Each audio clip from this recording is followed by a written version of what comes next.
वचन, सत्य वचन, अमर वचन, जीवित वचन, दिव्य वचन, सत्य वचन, अमर वचन, जीवित वचन। साई दा मा पा नी दा पा मा पा गा रे सा नी रे सा नी रे सा नी रे सा नी रे सा। दिव्य वचन, सत्य वचन, अमर वचन, जीवित वचन, दिव्य वचन, दिव्य वचन।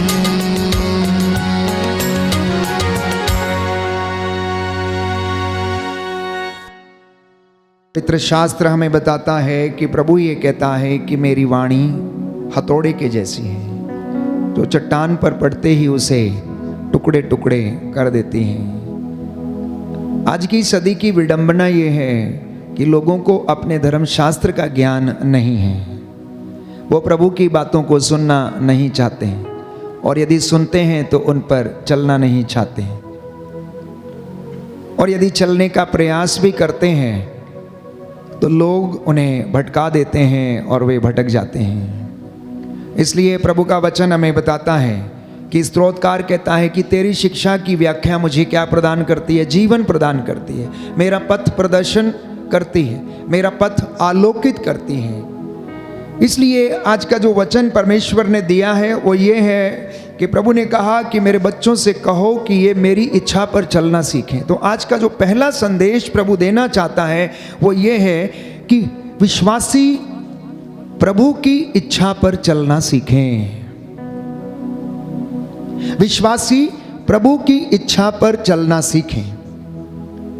दूसरा संदेश प्रभु देना चाहता है कि आप और मैं उसके सानिध्य में रहना सीखें। और संत योहन लिखता है अध्याय 15 में कि जो मुझ में रहता है मैं उसमें रहता हूं। प्रभु यीशु ने कहा, प्रभु यीशु ने कहा जो मुझ में रहता है मैं उसमें रहता हूं, और जो मुझ में रहता है वो बहुत अधिक फल उत्पन्न करता है, क्योंकि मुझसे अलग रहकर तुम कुछ भी नहीं कर सकते।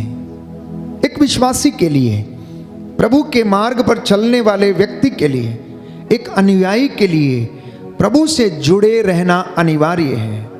एक मनुष्य के लिए इस धरती पर रहते हुए भी परमेश्वर से, परमेश्वर के वचन से जुड़े रहना अनिवार्य है। प्यारे भाई और बहनों, हालेलुया, हालेलुया, हालेलुया, हालेलुया। हे प्रभु यीशु, हे प्रभु यीशु, मैं वादा करता हूँ कि मैं आपके साथ जुड़ा रहूंगा।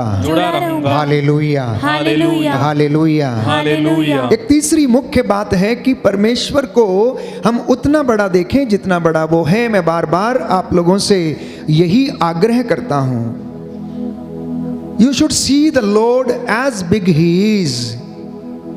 उसे हम अपने विचारों के अनुसार नहीं, परंतु जैसा वो है, जैसा धर्मशास्त्र बताता है, हम उसे वैसा देखने की कोशिश करें। वो जितने बड़े काम कर सकता है, हम उतने बड़े कामों को देखने की कोशिश करें। वो जो रहस्य और चमत्कार दिखा सकता है, प्रकट कर सकता है, हम उसे उसी तरह से देखने की कोशिश करें। हम परमेश्वर के मार्ग पर जब चलते हैं तो परमेश्वर की इच्छा के अनुसार चलने की हम कोशिश करें। परमेश्वर के हृदय में अपने आप को समर्पित करें। अन्यथा बाइबल कहती है कि मनुष्य को इससे क्या लाभ यदि वो सारा संसार प्राप्त कर ले परंतु अपनी आत्मा गंवा दे, अपना जीवन गंवा दे। क्या लाभ है उसे? हम किसके लिए प्रयत्न करते हैं? हम क्यों प्रयत्न करते हैं? इस जीवन में हमारा उद्देश्य क्या है? What is the purpose of our life on this earth? हम वचनों को सुनना पसंद नहीं करते हैं। कोई भी व्यक्ति आज ईश्वर की वाणी पर ध्यान देना नहीं चाहता, इसलिए नबी यशाया लिखता है कि मेरी वाणी कान लगाकर सुनो, ध्यान पूर्वक सुनो, सावधानी से इसका पालन करो। और ये तुम्हें जीवन प्रदान करेगी। बोले आमेन। आमीन। Hallelujah, hallelujah. Hallelujah. Hallelujah. Yeshu की स्तुति हो, यीशु की स्तुति हो। यीशु को धन्यवाद, यीशु को धन्यवाद। यीशु की आराधना हो, यीशु की आराधना हो। यीशु की आराधना हो, यीशु की आराधना हो। यीशु की महिमा हो, यीशु की महिमा हो। यीशु को धन्यवाद। यीशु को धन्यवाद। हालेलुया। हालेलुया। क्योंकि बाइबल में बताती है कि जिस तरह पानी और बर्फ आकाश से उतरकर भूमि को सींचे बिना और उसे उपजाऊ बनाए बिना, हरियाली से ढके बिना वहाँ नहीं लौटते, जिससे कि बीज बोने वाले को बीज और खाने वाले को अनाज दे सकें, उसी तरह परमेश्वर कहता है मेरी वाणी भी है। जब वो बोली जाती है, जब सुनाई जाती है, तो अपना उद्देश्य पूरा करके वो वापस लौटती है। इस वक्त आप में से बहुत सारे लोग मेरे साथ ऑनलाइन कनेक्टेड हैं और वचन सुन रहे हैं। प्यारे भाइयों और बहनों, इन 1500 लोगों में से अगर किसी एक व्यक्ति के मन को भी ये वचन छू लेता है और वो प्रायश्चित कर लेता है, तो प्रभु का वचन सफल हो गया और अपना उद्देश्य उसका पूरा हो गया। आप सुनने वालों में से कोई एक व्यक्ति भी अपने गलत रास्तों को छोड़कर परमेश्वर की ओर अभिमुख हो जाता है, तो परमेश्वर की वाणी प्यारे भाइयों और बहनों फल उत्पन्न करती है और अपना वचन पूरा करती है, अपना उद्देश्य पूरा करके लौटती है। इसलिए हम बार बार पढ़ते हैं कि आकाश और पृथ्वी टल जाए तो टल जाए, प्रभु कहता है मेरी वाणी का एक मात्रा और बिंदु भी पूरा हुए बिना नहीं टलेगा। इसलिए प्रभु ये कहता है कि हे मानव, हे इंसान, तू सावधान रह, तू सावधान रह। तेरी हर निकम्मी बात का जवाब तुझसे लिया जाएगा, तेरे आचरण का लेखा तुझसे मांगा जाएगा, क्योंकि जो शास्त्रों में लिखा है, जो बाइबल में लिखा है, उसका पूरा हो जाना अनिवार्य है। अगर बाइबल में यह लिखा है प्रकाशित वाक्य में कि तेरे कर्मों के अनुसार तेरा न्याय किया जाएगा, तो ये सत्य है और ऐसा ही होगा। जीवन की पुस्तक खोली जाएगी और हमारे सामने पढ़ा जाएगा, हमारे अच्छे और बुरे कर्मों को पढ़कर सुनाया जाएगा। ये परम सत्य है, क्योंकि ये पवित्र बाइबल का वचन है, ये पूरा हुए बिना नहीं टलेगा। यीशु ने यदि कहा कि मैं तुम्हें जीवन दूंगा, जो मेरे पास आएगा अंधकार में नहीं भटकेगा, तो ये भी परम सत्य है, क्योंकि उसने कहा मार्ग, सत्य और जीवन मैं हूं। हमें पानी की आवश्यकता है प्यारे भाइयों और बहनों, हमें हवा की आवश्यकता है जीने के लिए। और प्रभु ये कहता है संजीवन जल का झरना मैं हूं, मैं जीवन देने वाली रोटी मैं हूं, रास्ता दिखाने वाला मार्ग मैं हूं, और जो उसके ऊपर चलता है वो अनंत जीवन प्राप्त करेगा। बोले आमेन। आमीन। Hallelujah, hallelujah, hallelujah, hallelujah, hallelujah. Hallelujah. इसलिए अपने आप को समर्पित करने की आवश्यकता है। आज इंसान भटका हुआ है, इंसान अपने ही कामों में फंसा हुआ है, अपनी ही दीन दुनिया में मस्त है, दुनियादारी में, लेन देन में, रोज अपने ही कार्यों में मस्त रहता है। नूह के दिनों में भी ऐसा ही हुआ। नूह को परमेश्वर ने पहले से आगाह किया था, क्योंकि वो धर्मी व्यक्ति था, और उससे कहा कि आज से 40 दिन के बाद लगातार 40 दिन और 40 रात तक वर्षा होगी और जल प्रलय आएगा। और बहुत सारे लोगों को वहां पर प्रायश्चित के लिए वचन सुनाया गया, लेकिन उन्होंने ईश्वर की वाणी पर ध्यान नहीं दिया। और एक दिन ऐसा हुआ जब नूह पोत बना चुका था और परमेश्वर की आज्ञा के अनुसार सृष्टि का एक एक पक्षियों का और पशुओं का जोड़ा उसमें अंदर ले जा चुका था, तो दरवाजे बंद हो गए और ईश्वर ने इस पृथ्वी के ऊपर लगातार 40 दिन और 40 रात वर्षा की। अब प्यारे भाइयों और बहनों, जल प्रलय आया, सब कुछ नष्ट हो गया, सब कुछ नष्ट हो गया। लोग खाते पीते थे, शादी ब्याह करते थे, और यही सब हो रहा था। गोमोरा, सोदोम और गोमोरा में भी ऐसा ही हुआ। पाप इतना बढ़ गया कि लोगों के सिर चढ़कर बोलता था। हर तरीके के अश्लीलता, पशुगमन और अनेक प्रकार के लोभ, लालच, व्यभिचार और अश्लीलता उस जगह पर थी। परमेश्वर को यह देख के बड़ा दुख हुआ कि परमेश्वर ने जिस व्यक्ति को इतना सुंदर बनाया था, स्वर्गदूतों से थोड़ा ही छोटा बनाया था, अपने प्रतिरूप बनाया था, ये व्यक्ति क्या ऐसे घृणित काम कर सकता है। एक सुंदर दाखलता उसने लगाई थी, ये कड़वी कैसे हो गई है, जंगली कैसे हो गई, और ये कड़वे फल कैसे देने लगी है, इसलिए उसने कहा कि मैं इसका सर्वनाश कर दूंगा, मैं इसका सर्वनाश कर दूंगा।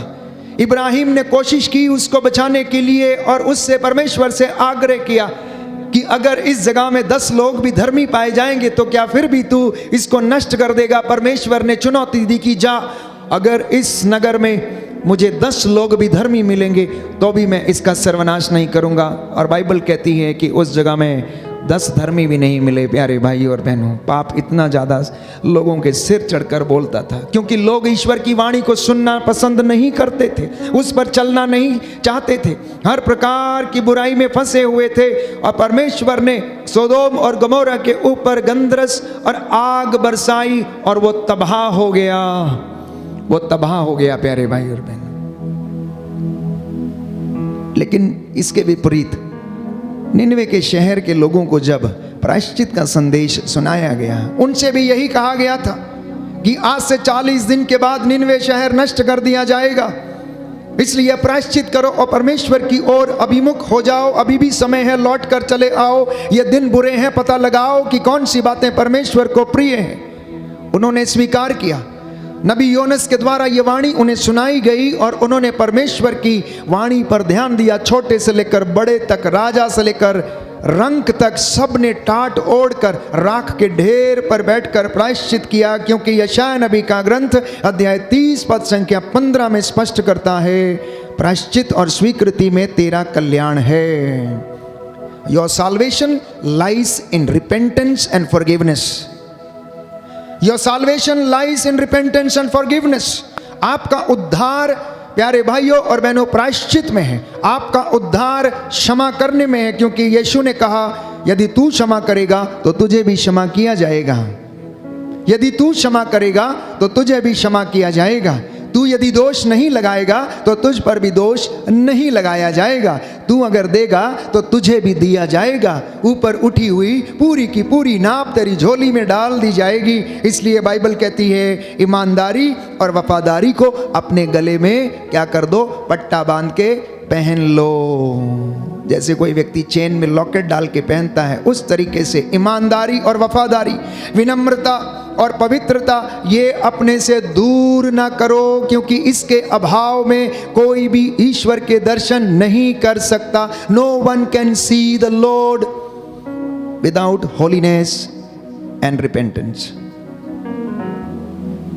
पवित्रता और विनम्रता के अभाव में कोई भी ईश्वर के दर्शन नहीं कर सकता है। Hallelujah, hallelujah. इसलिए आज का वचन आपके लिए है, आज का वचन आपके उद्धार के लिए है, आज का वचन आपके घर के लिए है, क्योंकि यीशु कोई साधारण शिक्षक नहीं है, यीशु कोई साधारण गुरु नहीं है, यीशु कोई पैगंबर नहीं है, यीशु कोई संत महात्मा नहीं है जो हम उसकी बातों को सुने और वाहवाही करें। वो मुक्तिदाता है, एकमात्र मुक्तिदाता, जिसके विषय में बाइबल हमें बताती है, जिसके विषय में इतिहास गवाह है, जिसके विषय में लिखा गया है। बाइबल बताती है कि उसने चमत्कार दिखाए, उसकी कब्र आज भी खाली है, वो कुंवारी मरियम से जन्म लिया, उसने काट के ऊपर अपने प्राण न्यौछावर किए, उसकी बगल में भाला मारा गया और उसने अपने प्राण त्यागे।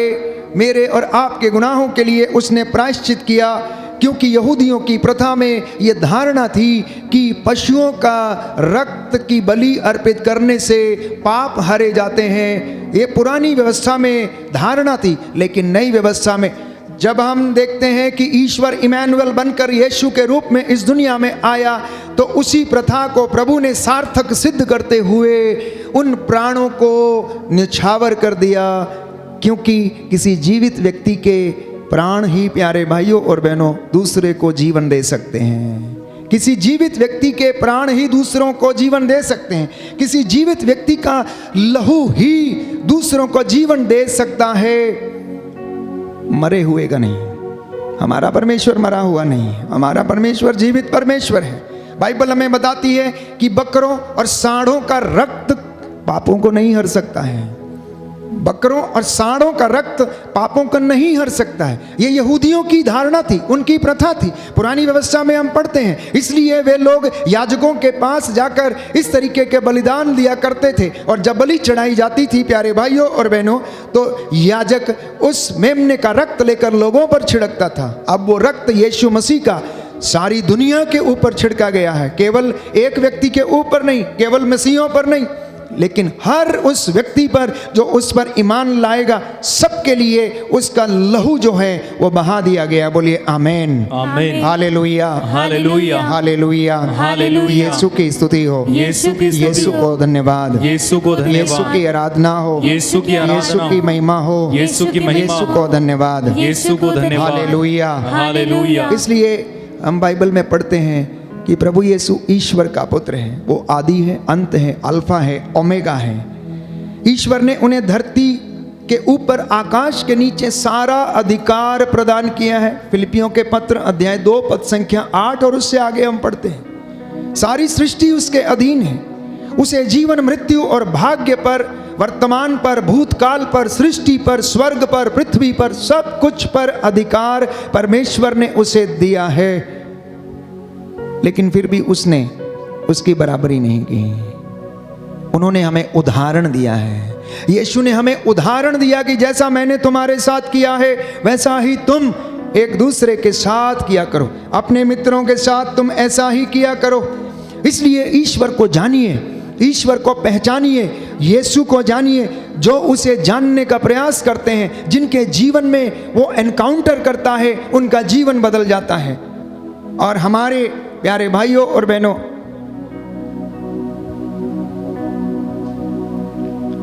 हमारे जीवन में हम देखते हैं कि ऐसे कई लोग हैं जिनका जीवन परमेश्वर ने बदल दिया। और उनमें से एक साधु सुंदर सिंह की हम बात करते हैं, जिनका कि जीवन बदल गया जब उन्होंने यीशु मसीह को जानना चाहा, देखना चाहा, उनके विषय में जानना चाहा, उस खोज को करना चाहा, उस मुक्ति को प्राप्त करना चाहते थे जो अन्यत्र उन्हें कहीं ना मिली। और यीशु ने उन्हें अपना अनुग्रह प्रदान किया, अपना अनुभव उन्हें प्रदान किया और उनका पूरा जीवन बदल गया। बाइबल में हम पढ़ते हैं कि जक्कैउस के विषय में, जब उसने यीशु को मिलना चाहा, देखना चाहा, तो उसका जीवन बदल गया। प्यारे भाइयों और बहनों, यीशु इस दुनिया में इसलिए आया कि आपका और मेरा जीवन बदल जाए। यीशु इसलिए इस दुनिया में आया कि हम सत्य को जान जाएं। यीशु इसलिए इस दुनिया में आया कि हम सत्य को जाने और सत्य हमें स्वतंत्र करे। यीशु इसलिए इस दुनिया में आया ताकि मैं और आप पाप की गुलामी से आज़ाद रहें, शैतान का हमारे ऊपर कोई वश ना चले। और इसलिए बाइबल कहती है कि उसने मौत पर फतह पाया, उसने क्रूस पर अपने प्राण निछावर कर दिए। इसलिए संत पौलुस कहता है, ओ मृत्यु कहाँ है तेरी विजय, कहाँ है तेरा दंश? क्योंकि इस दुनिया का सबसे कड़वा सच जो है वो मृत्यु है। इस दुनिया का सबसे कड़वा सच जो है वो मृत्यु है। लेकिन यीशु ने मृत्यु पर फतह पाया।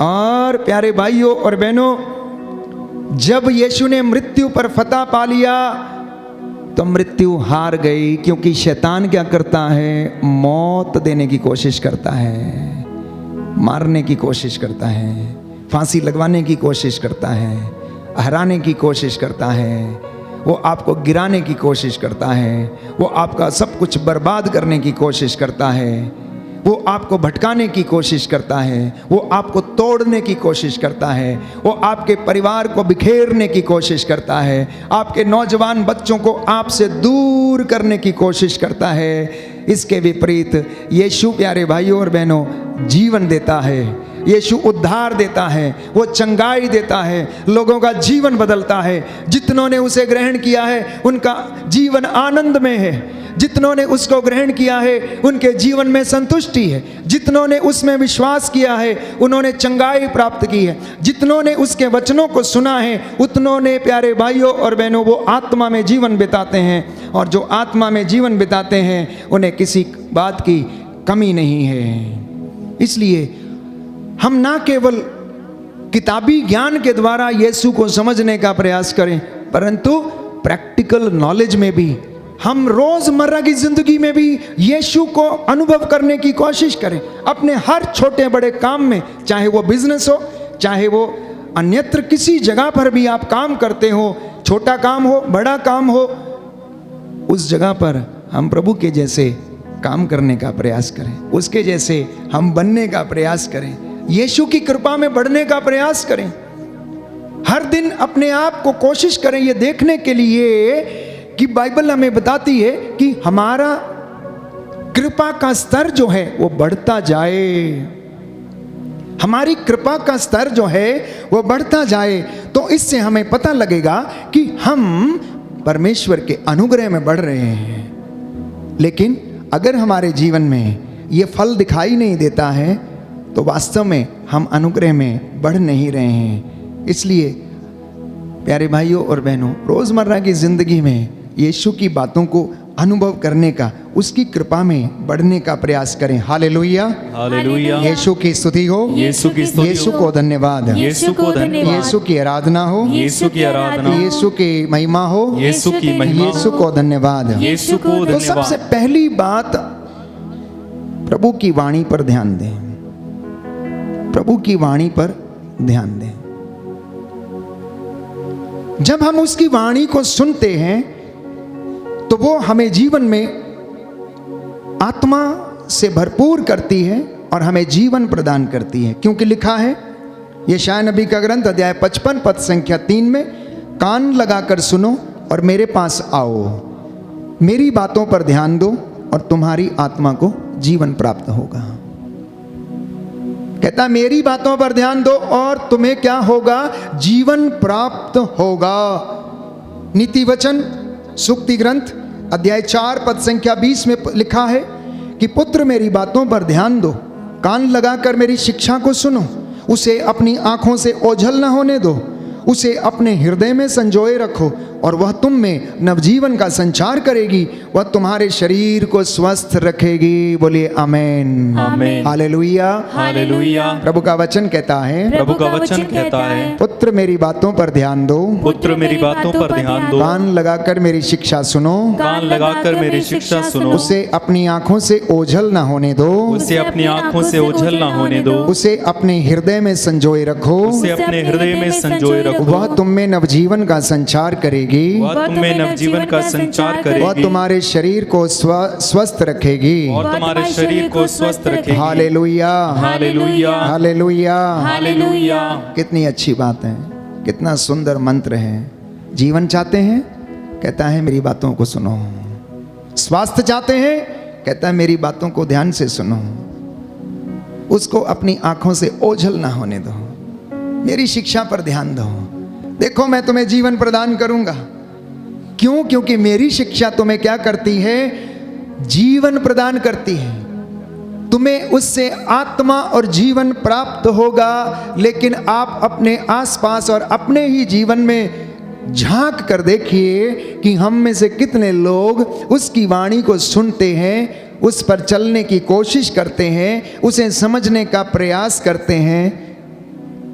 क्योंकि हम ऐसा नहीं करते, इसलिए हम स्वस्थ नहीं रहते, हमारा मन अशांत रहता है, हमारा मन प्रलोभन में भटकता है, हमारा मन अनेक प्रकार की बुराइयों में फंस जाता है और हम आशीष से वंचित हो जाते हैं। हम कृपा में बढ़ नहीं पाते हैं, हमारी कृपा का लेवल, ग्रेस का लेवल जो है वो बढ़ता नहीं है।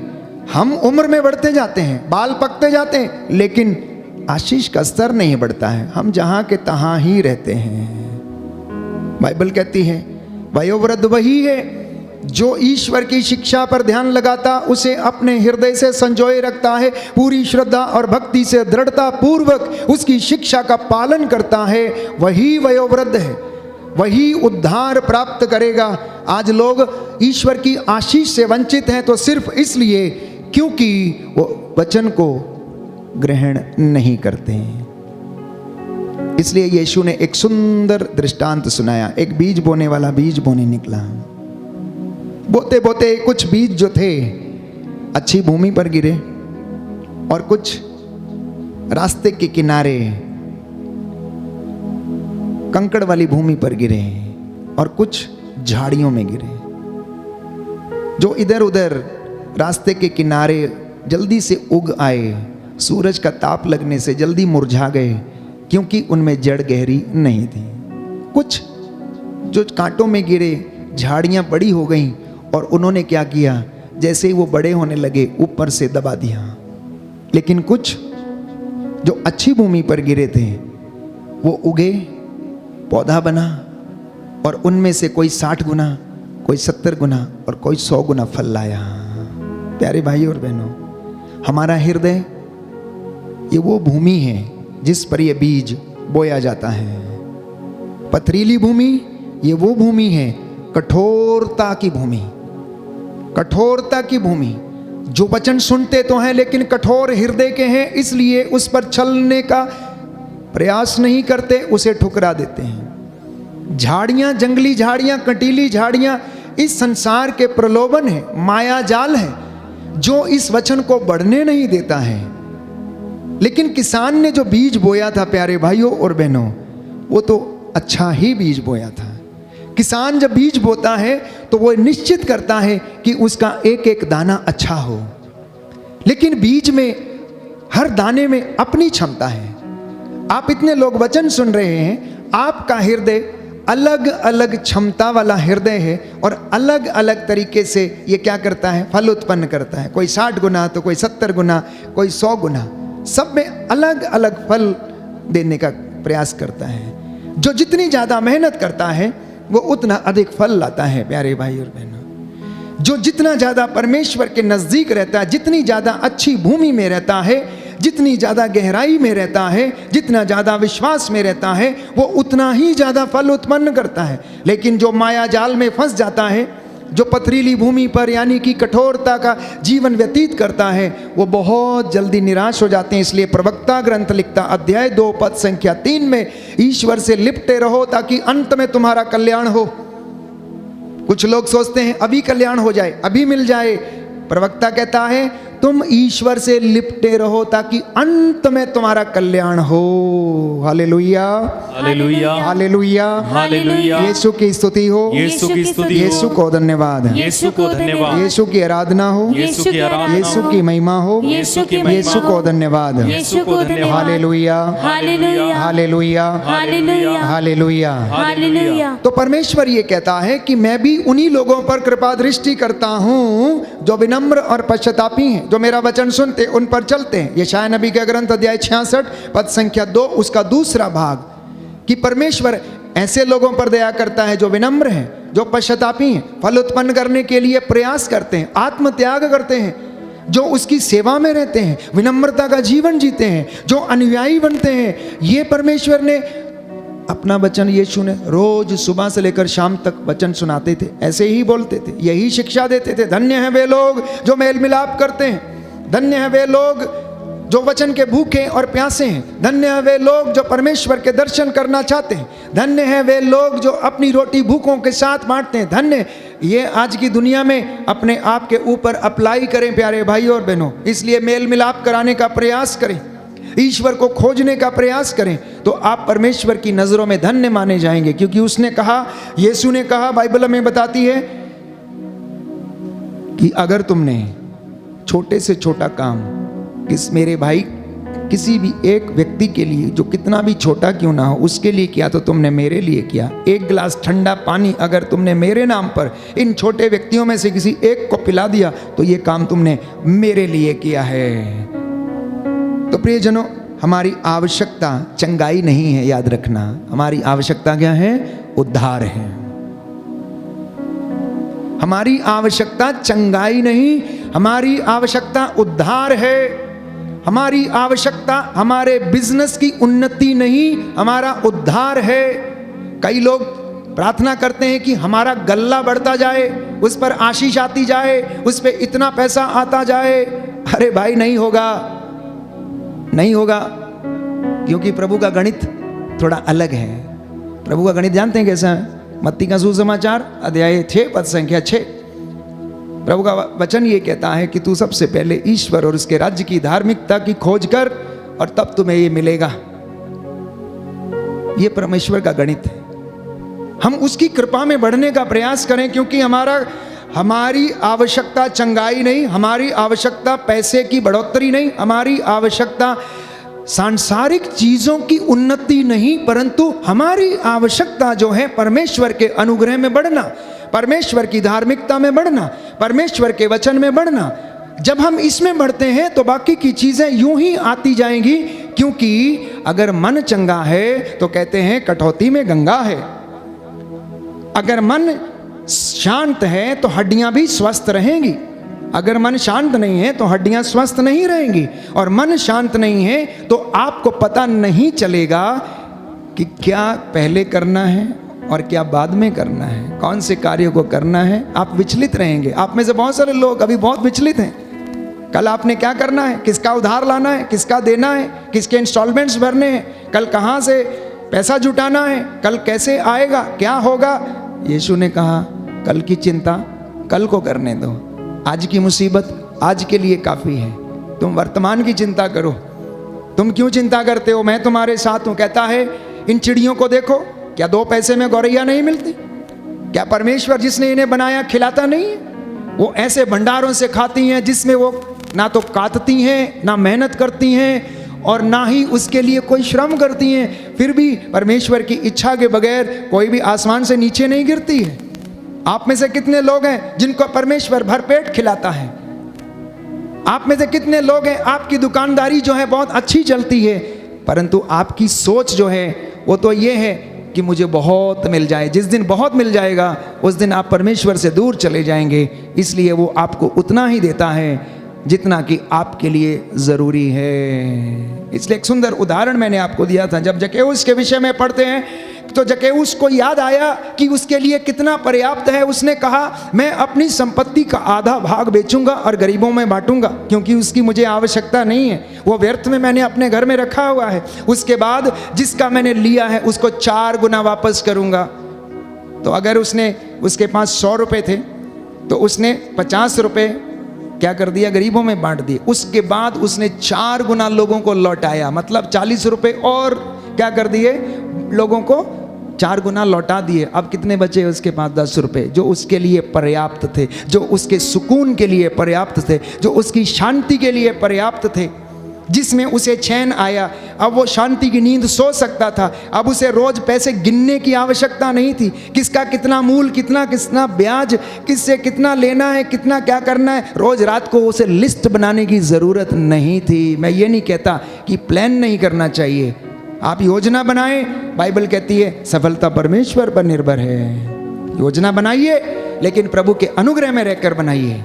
आप प्लानिंग कीजिए, परमेश्वर से पूछ के कीजिए।